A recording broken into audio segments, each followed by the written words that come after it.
alunos! Tudo bem com vocês? Sejam todos bem-vindos a mais uma aula de matemática e hoje vamos iniciar com a autocorreção da atividade de casa, tá bom? Que foram as páginas 114, da página 114 à página 117, tá bom?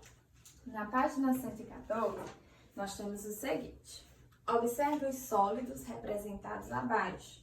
E aí nós temos um cubo, uma esfera, um cone, um cilindro e um bloco retangular, ou ainda paralelepípedo.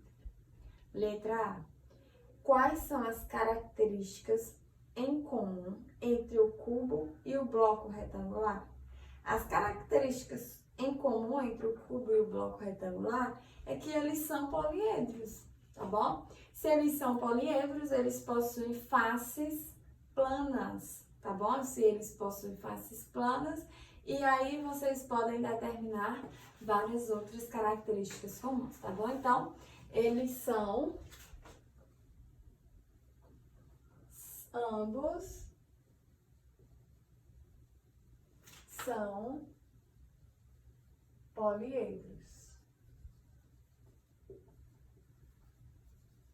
Ambos são poliedros. Letra B. Quais são as diferenças entre o cubo e o bloco retangular?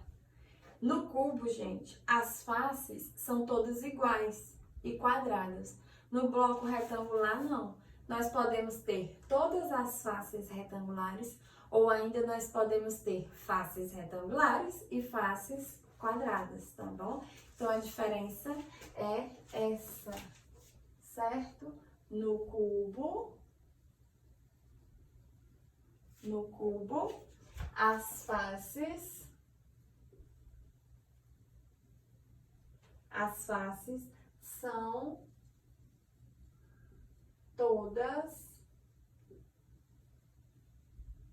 são todas iguais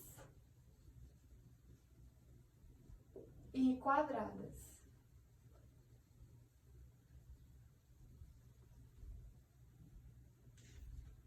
No bloco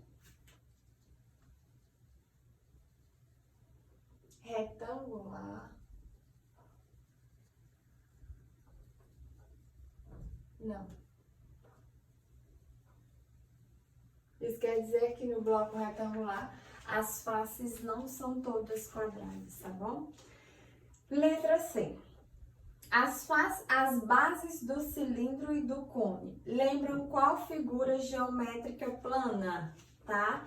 Essas bases, elas lembram o círculo, tá bom? Essas bases lembram o círculo. Letra D. Quantos vértices há no cone? Gente, no cone há apenas um vértice superior, tá bom? Há apenas um vértice superior no cone, certo? Segunda questão. Na página 115. Complete. Na primeira imagem nós temos um cubo, tá bom? Então, o cubo tem 6 faces, 12 arestas e 8 vértices. As faces são quadradas. As faces são quadradas, tá ok? Do cubo. No segundo, nós temos um bloco retangular. Então, o bloco retangular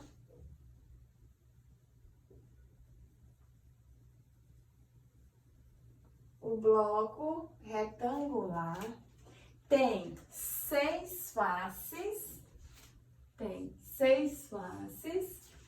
12 arestas e 8 vértices, tá? As faces são retangulares. As faces são retangulares. Depois, abaixo, a figura amarela, nós temos uma pirâmide de base quadrada. Pirâmide de base quadrada. A pirâmide de base quadrada tem 5 vértices, uma base quadrada e 4 faces, ok? E 4 faces triangulares, certinho? Ao lado da pirâmide de base quadrada, nós temos a pirâmide de base triangular. Pirâmide de base triangular.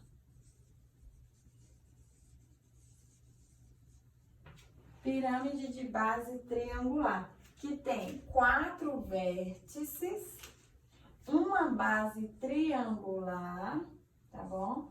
Uma base triangular e 3 faces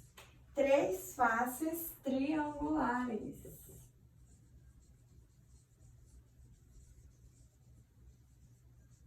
E 3 faces triangulares, certinho? Ok? Terceira questão.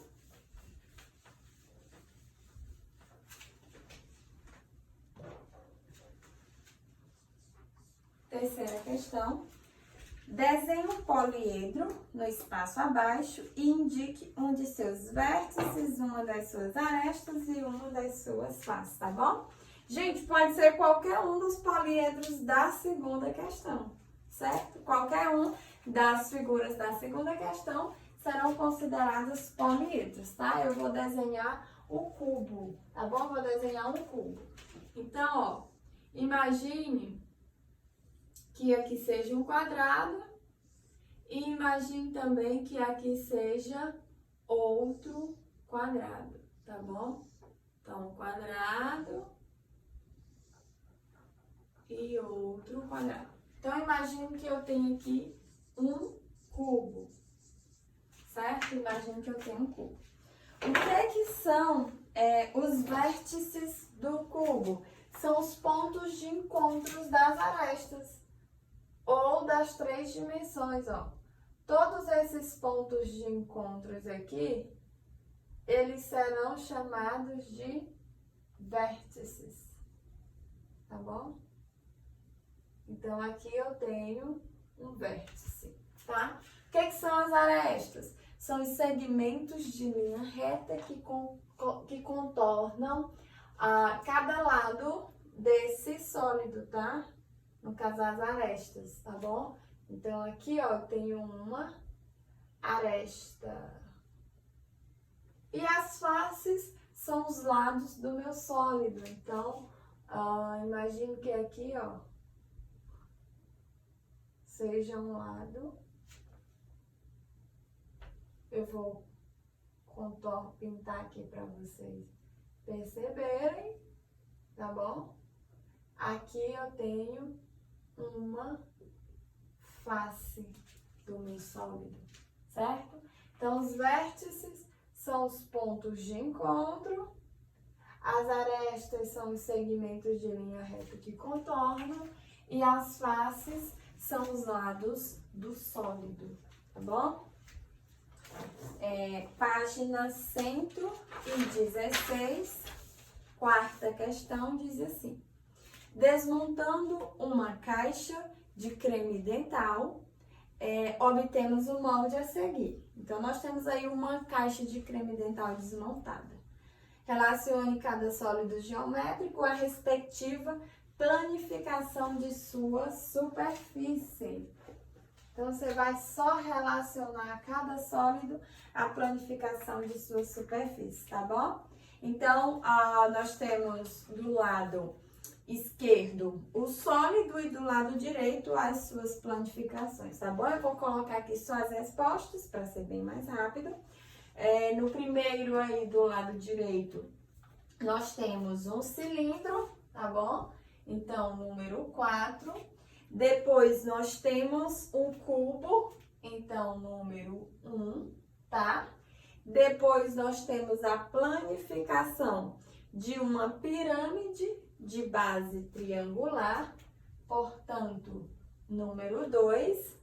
Depois, nós temos a planificação de um cone, então, número 3, tá?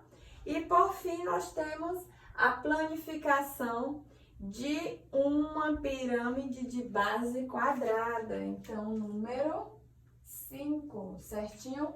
1, 2, 3, 4, 5. Temos aí todas as planificações.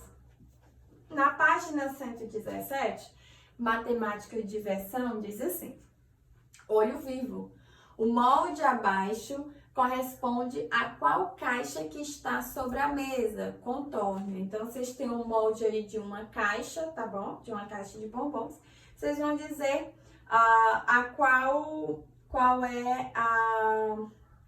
qual é o molde que essa planificação corresponde, tá bom?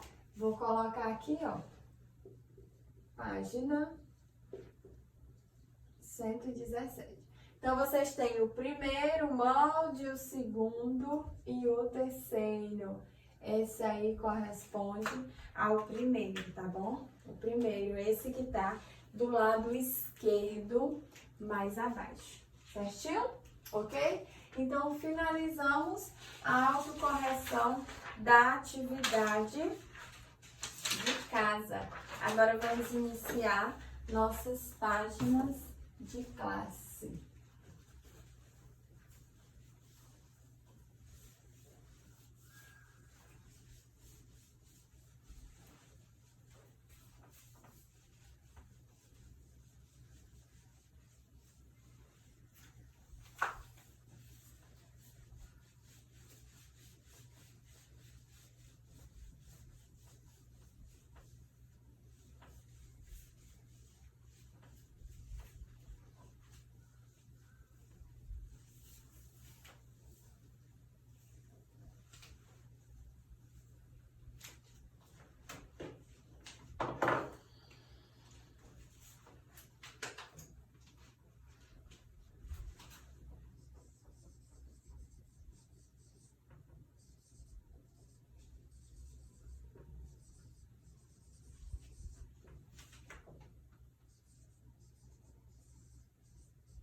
Bom, na página 118, nós temos introdução à geometria plana, tá bom? Então, introdução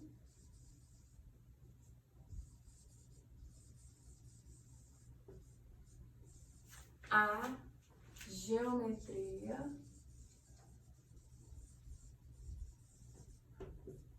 plana.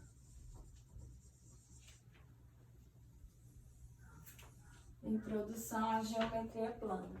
Hoje nós veremos a diferença entre ponto, segmento de reta,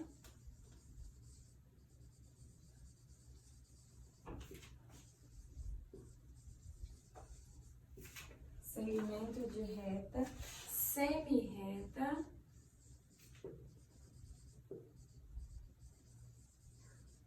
semi-reta e reta.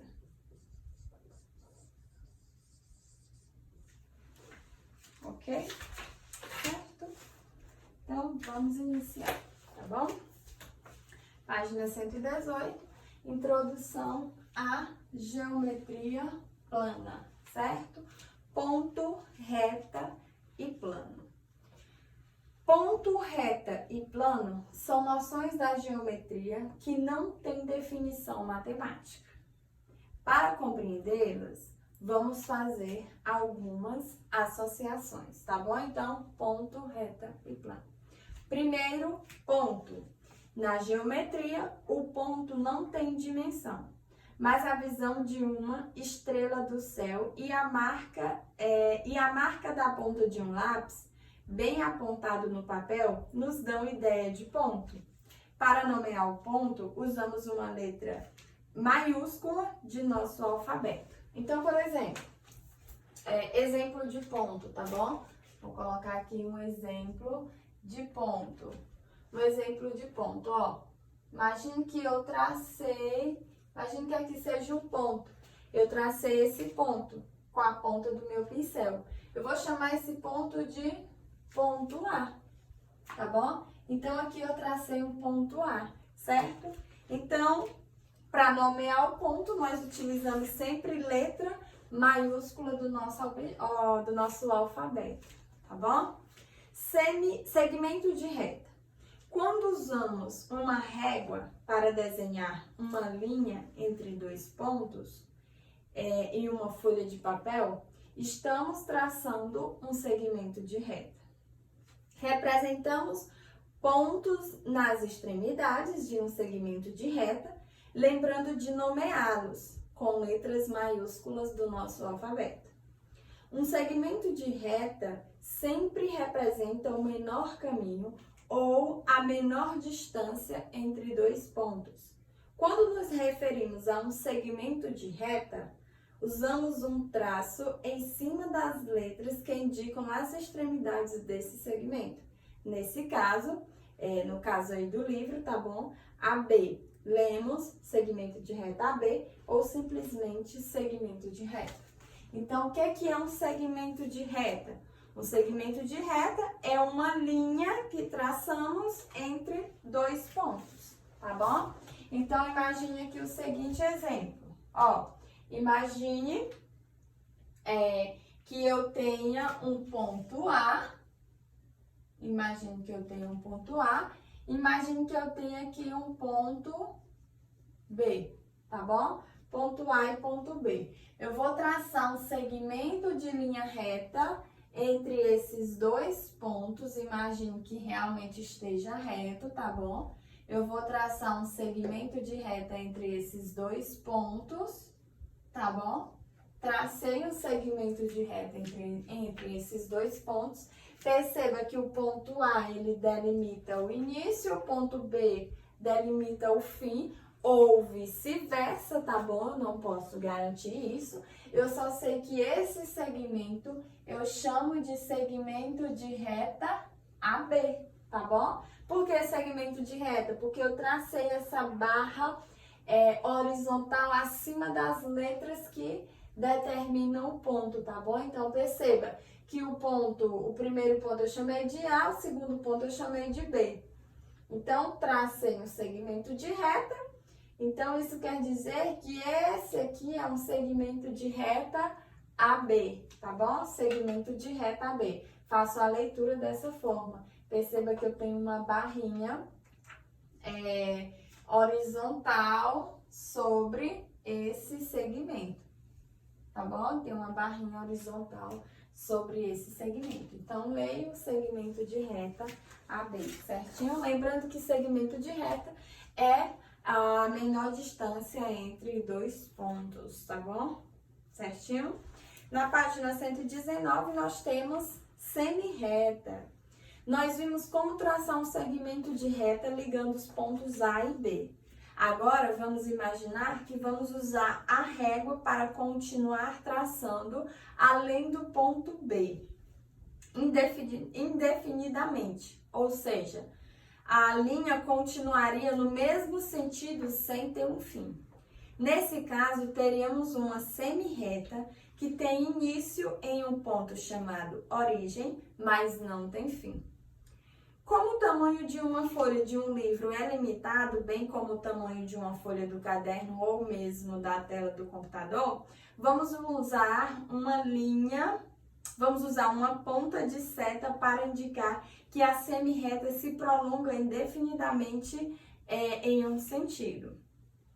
Para nos referirmos a uma semi-reta, desenhamos uma seta em cima das letras que indicam os pontos pelos quais ela passa, escrevendo o primeiro ponto, que é a origem da semi-reta, nesse caso, o ponto A. Então, indicamos essa semi-reta assim.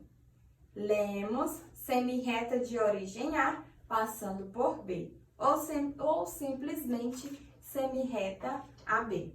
Essa semirreta, porém, poderia ter origem no ponto B, estendendo-se para o outro sentido. Nesse caso, denominamos a semirreta por BA. Lemos semirreta de origem em B, passando por A, ou simplesmente semirreta BA, tá bom? Então, é o que nós vamos ver agora sobre semirreta. Perceba que aqui eu tenho um segmento de reta, tá bom? O segmento de reta, ele é limitado por 2 pontos. Isso quer dizer que ele tem início e que ele tem fim. Ele inicia em um ponto e ele termina em um outro ponto.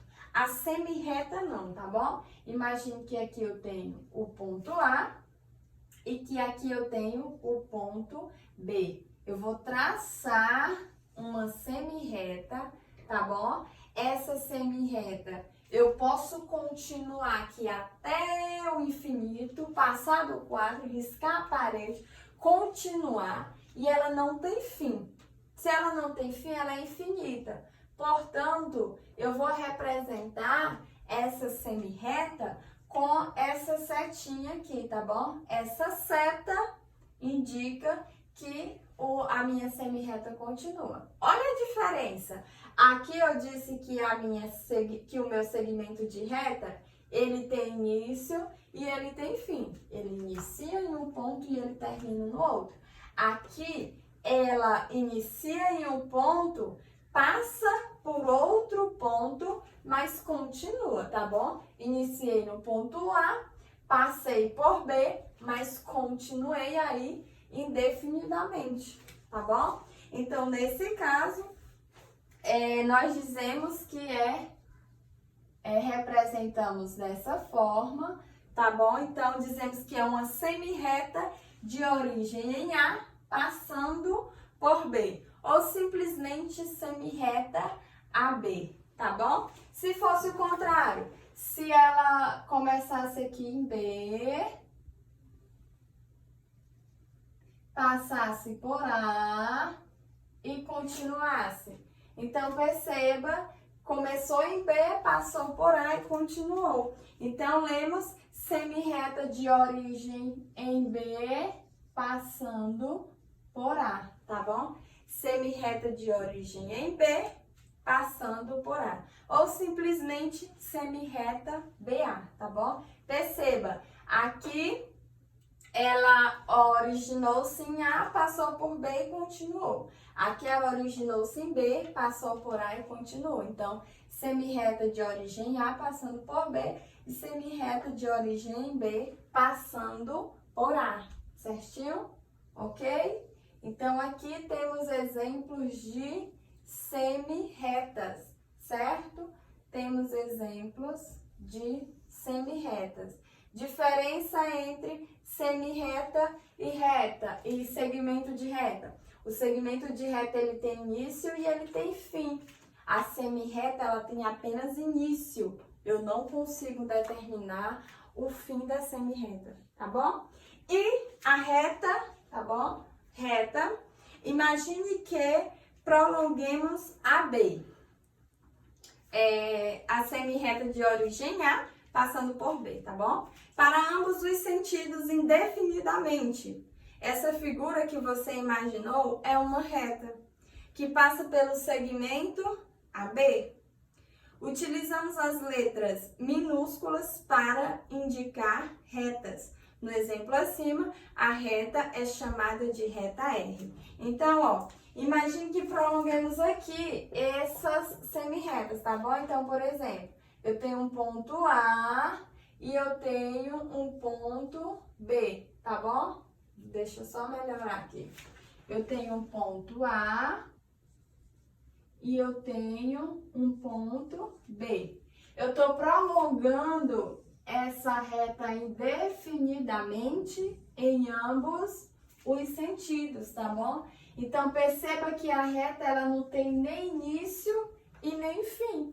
Se eu representei com a seta, isso quer dizer que ela é infinito para minha esquerda e infinito para minha direita. Ou seja, ela não tem nem início e nem tem fim. Eu só estou dizendo que ela passa por A e por B, tá bom? Então, eu posso representar essas retas dessa maneira aí, tá bom? Dessa maneira. Perceba que os pontos eu represento com letras maiúsculas, mas a reta eu represento com letra minúscula, tá bom? Então, eu tô dizendo que essa reta aqui, ó, é chamada de reta R, tá bom? Eu tô dizendo que essa reta, que é uma reta infinita para ambos os lados, ela é chamada de reta R, tá bom? Porque reta R, ela passa pelo segmento AB. Essa reta R passa pelo segmento AB, tá bom? Certinho? Então, prolonguemos aí para ambos os sentidos e traçamos uma reta. Traçamos uma reta. Tá ok? Ou vice-versa, certo? Então, vimos o que é um ponto, um segmento de reta, uma semi-reta e uma reta. O ponto você pode traçar em qualquer plano, tá bom? E você representa esse ponto com uma letra minúscula, tá? O segmento de reta, ele tem início e ele tem fim. Ele inicia em um ponto e ele termina em outro ponto. Ou seja, o segmento de reta, ele é delimitado, ele é limitado, tá bom? Ele é limitado pelos pontos e você consegue determinar o tamanho desse segmento de reta, tá? A semi-reta, ela inicia em um ponto e ela continua passando por outro ponto sucessivamente, ou seja, infinitamente nós não conseguimos determinar o tamanho dessa semi-reta, tá bom? Porque ela inicia em um ponto, passa por outro ponto e continua. A reta não. A reta, ela passa por dois pontos, mas ela não tem fim em ambos os lados, tá bom? Ela é infinita em ambos os lados, certo? Espero que vocês tenham gostado da aula de hoje. Bons estudos, bom proveito e até o nosso próximo encontro. Tchau, tchau!